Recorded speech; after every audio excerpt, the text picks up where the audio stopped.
At the end of March, Toshiba held a press conference to announce they were going to release a high-res cassette player in Japan. This announcement caused equal amounts of interest, confusion and amusement. Reading into it a little bit further, it appears the device has a button on it that when pressed promises to make plain old cassettes sound as good as high-res audio. So the big question is, does it work? Well, let's find out. Now, whilst I've imported my machine from Japan, it is currently only supposed to be sold within the domestic market. It's not really for export, but if you're interested, the model number is TYAK1. And as well as being able to play cassettes, it's also got a compact disc player and it can play files off SD cards or USB sticks. Those files can be MP3s, FLACs or WAVE, and it's also got an AM and FM radio. Now, although I will try out those high-res digital formats, the real reason I bought this is because I'm intrigued as to how good a cassette player it is and whether or not this up-conversion of cassettes really does make a difference. So let's get it out of the box and take a good look at it. Now, of course, it's got a Japanese instruction booklet, but any parts I'm slightly confused about, I'll just translate using the Google Translate app. Now, it does feel a lot more lightweight and less substantial than I was hoping for. Very plasticky. On the front, we've got the cassette, on the top is the CD player, and at the bottom right we've got the USB socket and the SD card reader. Across the top we've got a VU meter and there's two-way speakers there. You can see the tweeters in the corner. Around the back we've got ports for those as well, but there's no battery compartment on here. This thing doesn't run on batteries. You have to run it from a wall power supply, and being Japanese it runs on 100 volts. It comes with an infrared remote control, and notice next to my finger there is the all-important up-convert button that when pressed should make sources that aren't high-res sound high-res, or at least that's the theory. There's also one of those up-convert buttons on the front of the machine, and next to that are 3 record buttons. You've got the option to either record to SD cards or USB sticks, and that will record as a 192 kilobits per second MP3 file, or you can record onto the tape. On the front left of the machine, next to the power button, are the buttons to choose between the various audio sources. You've got a choice of CD, AM, FM radio, tape, SD card, USB or line input. The input is on the front of the machine. It's a 3.5mm mini jack and it's next to the headphone output and the microphone input, and to the right of there is a switch to choose between normal and high position tapes. More buttons again on the top of the machine. On the left hand side it's the transport controls as a whole. Towards the middle it's the controls for the clock and timer, and then over on the right hand side we've got the choices for the radio presets as well as the tuning and the volume controls. Now, because it runs on 100 volts and coming out of my wall somewhere around about 230 volts, I'm using it with a step-down power transformer. Of course, you don't have to use it with one that's this beefy, it's just the one that I've got in here at the moment. Now, switching it on, you can see the display comes on the front, it lights up, and it's looking for a CD. It can't find it, but notice it's got Japanese text on there to tell you that. But when you switch it to tape, it says no tape, strangely enough. So a little bit mixed up there. You can't change the language in this, it just is what it is. I am changing the date and time on here though, although I believe if you're in Japan I think it pulls that through from the radio. Now, talking of the radio, it's not a very good tuner on this one, I've noticed. Even with the aerial fully extended, I struggle to get things tuned in. Now, it is using the full frequency range. Japanese radios used to just use the bottom bit, but a few years ago they extended it to the full range. So it's the same frequencies as I get on any normal radio in this country, except it just doesn't really seem to pull in a very strong signal at all. So not a very good radio. But we're not here to look at the radio, we're here to look at the cassette player. So let's do that now. Coincidentally, at the same time the cassette player arrived, this tape turned up in the post as well. This is Retro Grooves 2 from Anders Enger Jensen. I'll be able to play this without hitting a YouTube copyright match. I'll put a link to his website in the video description text box, but let's just take a listen.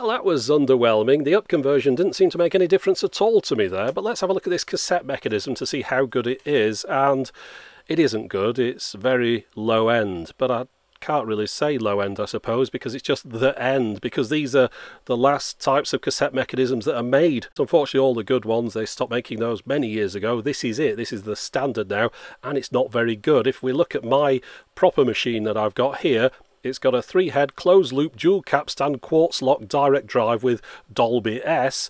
All of those are not features on this machine. It's just a very basic and unimpressive cassette mechanism. Now, looking inside here, there's the usual sensors that detect what's going on with the tape. For example, this one on the left detects whether or not you've pulled the right protect notch out of it. This one in the middle is the one that detects whether or not you're using metal tapes, because of course metal tapes have those 2 extra holes in the middle. Now, the reason it's detecting them isn't because it can play them, it's so it can't play them. It says there's no tape in there when you put a metal tape in this machine, because the machine is only designed to play either type 1 or type 2 tapes. And it can only play type 2. You're not recording on those. You've got a selector switch at the bottom, but if you want to record, you're only supposed to record on type 1 tapes. Now, just moving away from cassette briefly for a moment, I want to have a look at this high-res audio business. So I've put some files on this USB stick. On here, I've got a MP3 as well as FLAC, WAVE and AIFF. Now, it's quite happy playing the FLAC and the WAVE. It completely ignored the AIFF, pretended it wasn't there, and the MP3 played fine, and that was at 320 kilobits a second. Initially, I thought it wasn't capable of displaying the file names until I discovered that there were additional buttons on the remote control, and there's a display button here that, when pressed, will change the display to show the file names. I've got to say, that display really does seem very old and smeary. It's not very pleasant to look at. For a brand new device, it looks like something that came out 20 years ago. It's also got a really narrow viewing angle. You pretty much have to be looking at it dead on straight to be able to read the text.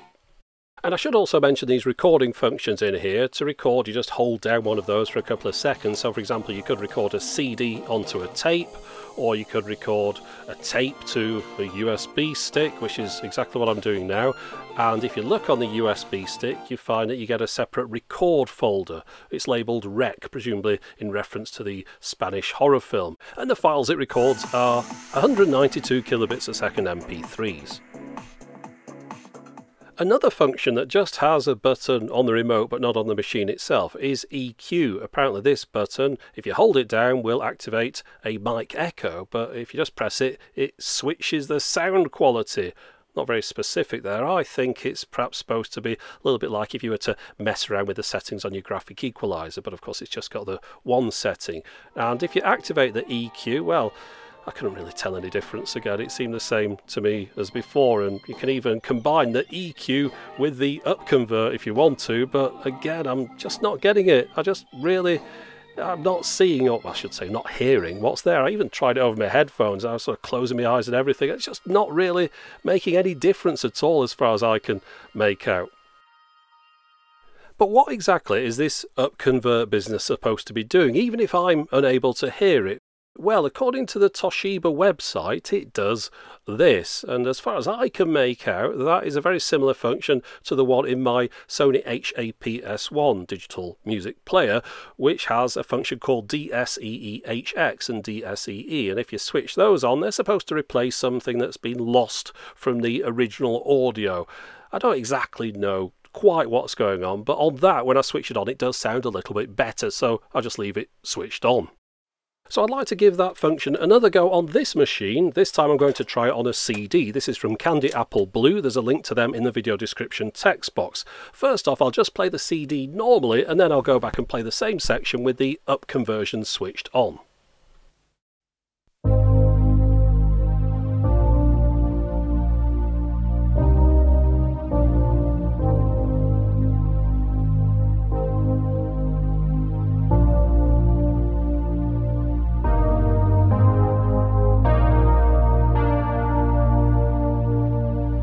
Well, I've been through too many nights with you to give you up without a fight. Right, let's listen again, but this time with the up conversion activated.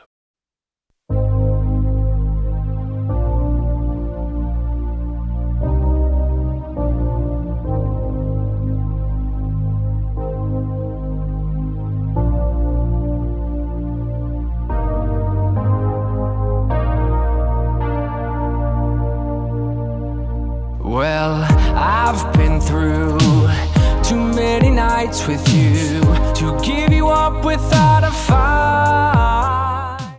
Now, there's an obvious flaw in that video demonstration. It's the fact that I recorded the CD via the headphone output on the Toshiba player as a PCM file, then imported that into my editing package while I put this whole video together, at which point I output the video and it comes out with an AAC audio track.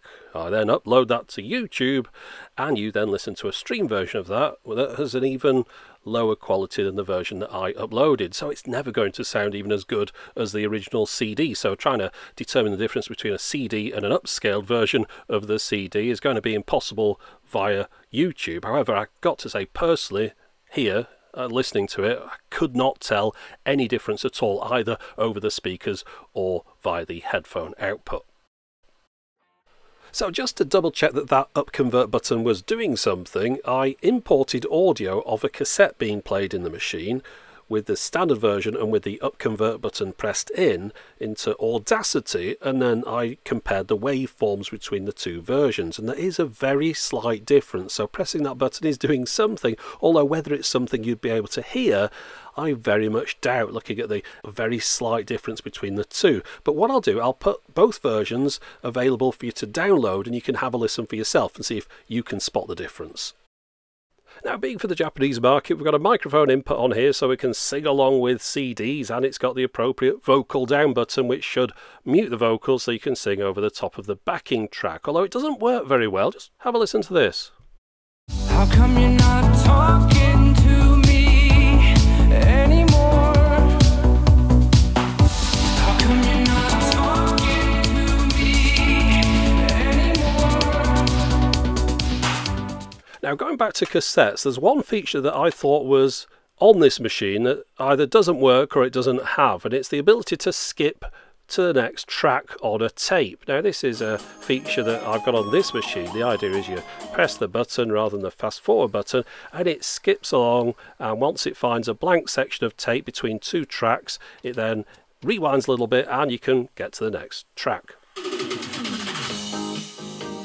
I thought this machine had that function because when you press the button you get the indicator on screen which says it's going to the next track. That's the standard icon for that, but it doesn't go to the next track, it just goes all the way to the end of the tape and doesn't stop. It doesn't matter how long a gap there is between tracks either, so it just seems like it doesn't have that feature even though it looks like it does. Now, I'm going to be doing something a little bit different here. Normally when I review audio equipment, I just sort of say, well, it sounds okay to me, or it doesn't sound good at all. That's about the limit of my scientific tests. Well, this time I'm going to be doing something a little bit more scientific. I'm going to record some audio onto this Type 1 tape, because that's the only type of tape that this machine is supposed to be able to record on. And on there, I'm going to put a sine wave that I'm recording off the USB stick, as well as some pink noise. Now, I've also recorded those same things with my main Sony machine onto some Chrome tape which it can play, and I'll put that in here as well. And I'm going to record both of those being played back into this PCM recorder, and I'm sending them off to someone I know. That chap is Hugo. He runs the Walkman archive as well as Stereo To Go, and the reason I've enlisted his help is because he's a bit of an expert at looking at audio files and going really down into the detail of how different tapes, for example, perform in comparison to each other. He's got all the equipment for this, so I've sent him off these files and he's sent me back the results, so let's take a look at them. Right, so first, wow and flutter, or speed irregularity. It's that kind of wobbly sound that you'd notice if it gets too high. Well, on my Sony, with a tape it's recorded itself and being played back from the Sony, it's coming out round about 0.06 or something. Not brilliant, but, you know, pretty good. You wouldn't notice that at all. Whereas on the Toshiba, with a tape that it's recorded and played back, we're coming in at 0.1-ish, or just over, maybe 0.2 at times. It's not looking good. Anyway, you definitely notice that. It's a wobbly kind of sound. Going on to frequency response, well, this line, ideally, is supposed to be completely flat all the way across, showing that it's got a full frequency response from the low end up to the high end. My Sony's dropping off a little bit on the left, but again, it's a pretty good result overall. Now, if we have a look at a tape that's been recorded in the Toshiba and played back through the Toshiba, you can see it's going up and down like a mountain. Now, it drops off on the left hand side, it drops off on the right hand side, and it's a bit wobbly in the middle. So really, we're only getting the middle of the frequency range. If we listen to the tape that I recorded on the Sony being played back on the Toshiba, it does improve it a little bit, which shows that recording a better quality sound plays back a little bit better, but it's still a bit of a mountain in the middle there, not good at all. Now, if we just have a look at the tape that I've recorded with the up conversion switched on, well, that barely makes any difference at all. It kind of varies the shape a little bit, but really there's no extra frequencies represented in that audio. And then going back to the Sony one finally, just to show you what it should really have looked like. So overall then, those results just show that it's not a good cassette player. In fact, any decent deck from the 70s, 80s or 90s would sound better than this. So then that got us thinking, for a bit of fun, why not put it head to head against what is quite probably the best home cassette recorder ever made?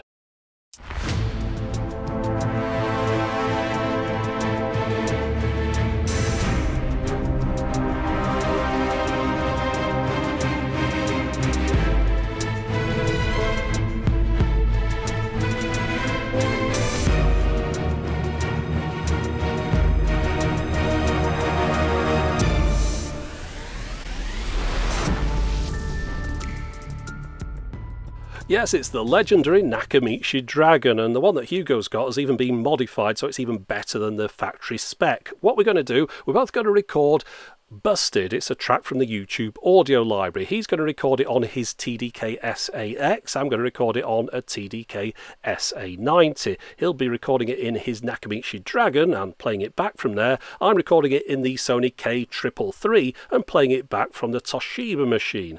Now, neither of us can use Dolby noise reduction because the Toshiba machine is incapable of decoding it, so these are just Type 2 tapes being played back on two different machines. So let's do a bit of a comparison.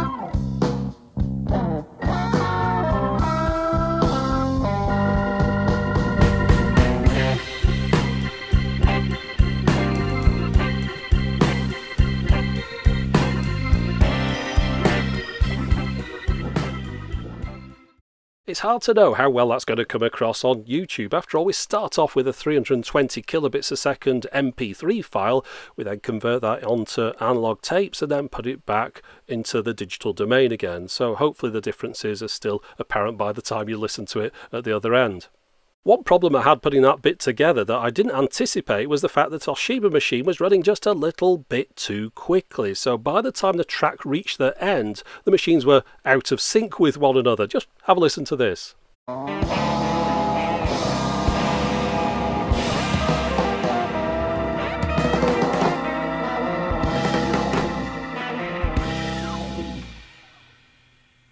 Now, I've got to stress, putting this machine up against a Nakamichi Dragon was really just a bit of fun. It was nothing to be taken too seriously. After all, the machine is in a completely different price range. In Japan, it's 21,299 yen, which currently equates to about 142 UK pounds or 194 US dollars. But if you decide to import one, you'll pretty much double those prices.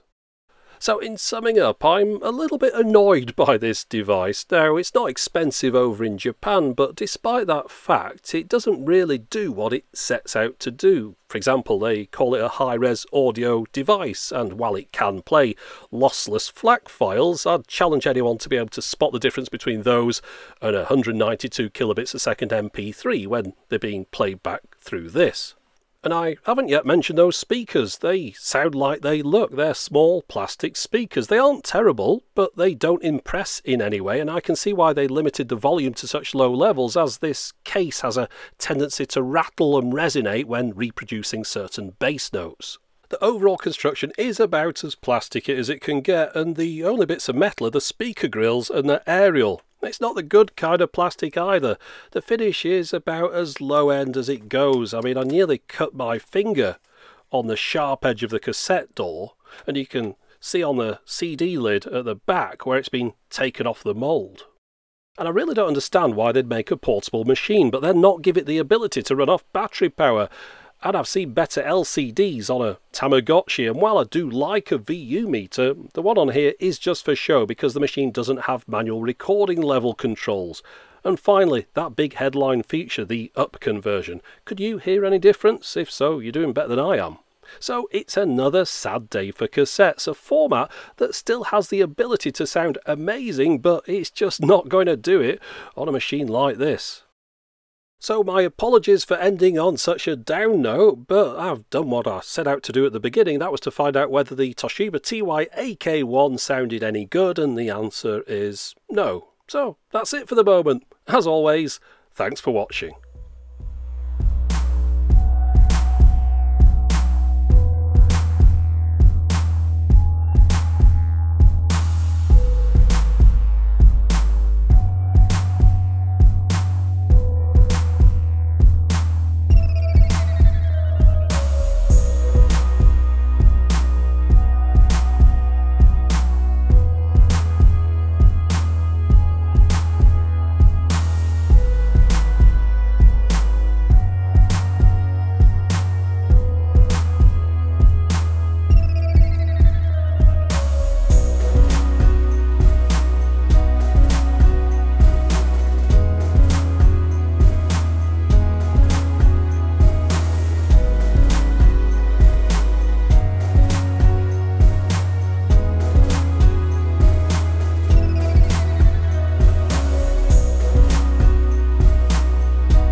So, what's all this I keep hearing about Hi-Rez music? Hi-Rez music? Yeah, it's written on a gold sticker on the hi-fis in the window of Lasky's. Oh, you mean high-res? Do I? Yes, luckily for you, I know all about high-res music, so ask me anything. Right, what does it mean? I don't remember music having any kind of res before.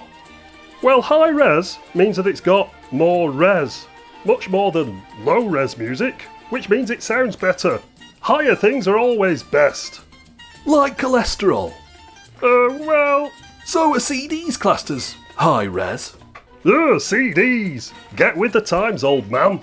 But I upgraded my record collection to CDs because they were supposed to sound better.